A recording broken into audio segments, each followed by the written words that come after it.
तो ये आपका ब्लॉक रखा हुआ है बेटा। क्वेश्चन पढ़िए एक बार। Block of mass M is at rest on a rough surface, find out minimum force required to displace the block horizontally. Minimum force required to displace the block horizontally. ठीक है, तो आपको ध्यान रखना है इसका आंसर बेटा। बहुत बच्चे म्यू एम जी कर देते हैं तुरंत।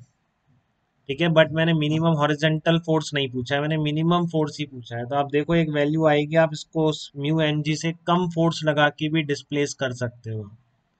ठीक है, बट मैंने मान लिया, क्योंकि आपको ये तो कहा नहीं फोर्स किधर लगाना है, मैंने मान लिया थीटा एंगल पर फोर्स लगाया हमने।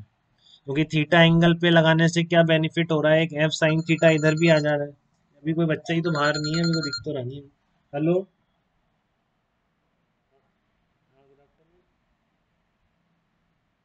अच्छा माधव बोलो बेटा। अभी माधव अभी कॉल करोगे? 10 मिनट्स में करता हूँ, ठीक है। चलो ओके।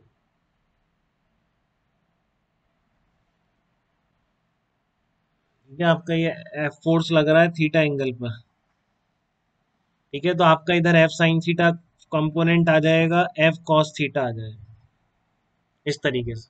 ठीक है, और फ्रिक्शन कोफिशिएंट इसके बीच में आपको म्यू दे रखा है। तो आप देखो बेटा, एफ साइन थीटा आने से नॉर्मल रिएक्शन भी तो कम हो जाएगा ना। कैसे लिखोगे आप नॉर्मल रिएक्शन? वर्टिकल में फोर्स बैलेंसिंग करके लिखोगे, N plus F sine theta equals to M G. तो नॉर्मल रिएक्शन कितनी आएगी? M G minus F sine theta. पहले कितनी आती थी? एम जी आ गई। तो थीटा एंगल पे लगाने से ये तो हुआ है कि एफ कॉस थीटा कम हो गया है। अगर पूरा एफ इधर लगाते तो सारा इधर ज्यादा मिल जाता। बट एक चीज ये भी तो है बेटा, एंगल लगाने पर मैक्सिमम रोकने वाला फोर्स भी तो कम हो गया ना। एंगल पे लगाने से मैक्सिमम रोकने वाला फोर्स भी तो कम हो गया। क्योंकि मैक्सिमम रोकने वाला पहले कितना था? अगर केवल हॉरिजेंटल लगाते तो म्यू एम जी होता। अब कितना है? म्यू इंटू एन, मतलब mu into M G minus F sine theta. तो बीच में कहीं ऐसी सिचुएशन बैठेगी जहां पर ये एफ मिनिमम हो जाएगा। ठीक है, तो हम तो मैक्सिमम मिनिमा से ही करेंगे। मैंने आपको पहले भी बोला कि मैक्सिमम मिनिमम की 99% प्रॉब्लम फिजिक्स में मैक्सिमम मिनिमा से करेंगे। ठीक है, तो अब आपको मान लो थीटा एंगल पे लगाना है। अब ब्लॉक को डिस्प्लेस करने के लिए क्या होना चाहिए? F cos theta must be greater than equal to mu N होना चाहिए, तभी ब्लॉक डिस्प्लेस हो सकता है। When F cos theta is greater than equal to mu N. तो यहाँ पर वैल्यू पुट कर दीजिए आप एन की, F cos theta greater than equal to mu M G minus F sine theta. ठीक है, तो आपका इससे क्या निकल के आ जाएगा? Greater than equal to mu M G upon cos theta plus mu sine theta. ये निकल के आएगा। F is greater than equal to mu M G upon cos theta plus mu sine theta. बोलिए बेटा। F is greater than equal to mu M G upon cos theta plus mu sine theta. तो F की value उससे हमेशा ज़्यादा होनी चाहिए। ठीक है, तो इसकी, इस फंक्शन की मिनिमम वैल्यू से भी हमेशा ज़्यादा होनी चाहिए। तो वो एफ की मिनिमम वैल्यू हो जाएगी। मिनिमम फोर्स पूछा है ना, एफ की मिनिमम वैल्यू कब हो जाएगी? एफ की मिनिमम वैल्यू अभी तब हो जाएगी जब इस फंक्शन की मिनिमम वैल्यू देखेंगे।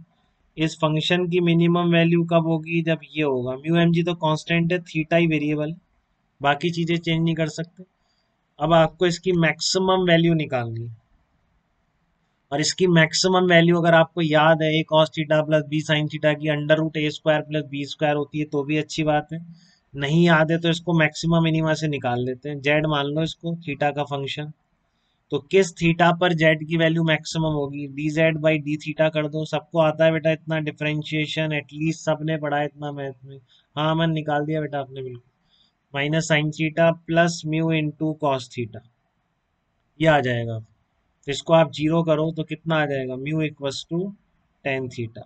तो इस टेन थीटा की वैल्यू जब म्यू के बराबर होगी, तब आपका जेड की वैल्यू क्या आएगी? मैक्सिमम आएगी। तो जेड की मैक्सिमम वैल्यू के लिए टेन थीटा पुट कर दीजिए म्यू की जगह।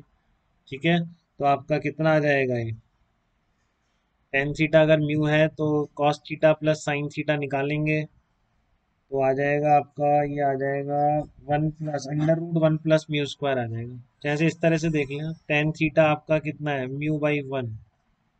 ठीक है, tan theta mu upon one है, तो ये कितना हो जाएगा? Under root one plus mu square. तो कॉस थीटा हो गया 1/√μ+² साइन थीटा हो गया μ/√1+μ²। तो आप इसको पुट करोगे तो जेड मैक्स की वैल्यू आ जाएगी √1+μ² आ जाएगी। ये निकाल लेंगे सब, इतनी मैथ ट्रिग्नोमेट्री सबको आती है कि टेन थीटा म्यू पता है तो आपने कॉस थीटा साइन थीटा इससे निकाल लिए ट्राइंगल। ठीक है, तो कॉस थीटा कितना आ गया 1/√1+μ² साइन थीटा आ गया μ/√1+μ²। वो वैल्यू यहाँ पर उठा के पुट कर दीजिए आप जेड मैक्स की। तो मिनिमम फोर्स रिक्वायर्ड कितना आ गया μmg/√1+μ²।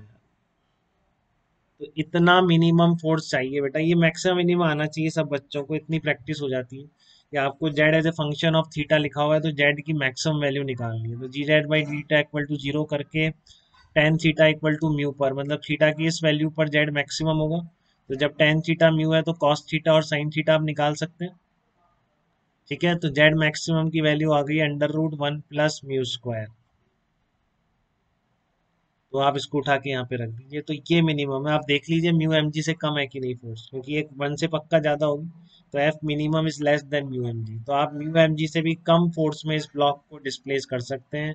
तो आप ध्यान से बोलिएगा, डायरेक्ट जवाब मत दीजिएगा किसी को कि ये ब्लॉक अगर सरफेस पे रखा हुआ है जिसका फ्रिक्शन कोफिशिएंट म्यू है तो मिनिमम फोर्स इसको डिस्प्लेस करने के लिए म्यू एम जी नहीं है, याद भी कर लीजिए बेटा।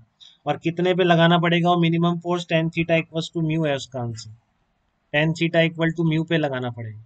और कितना है minimum force μmg/√1+μ², it is lesser than mu M G. और इसमें भी आप डिस्प्लेस कर पा रहे हैं क्योंकि अगर ये फोर्स रखेंगे तो एफ कॉस थीटा जस्ट किसके बराबर आ रहा है म्यू एन के बराबर आ रहा है। ठीक है, तो आप म्यू एम जी से भी कम फोर्स में ब्लॉक को डिस्प्लेस कर सकते हैं।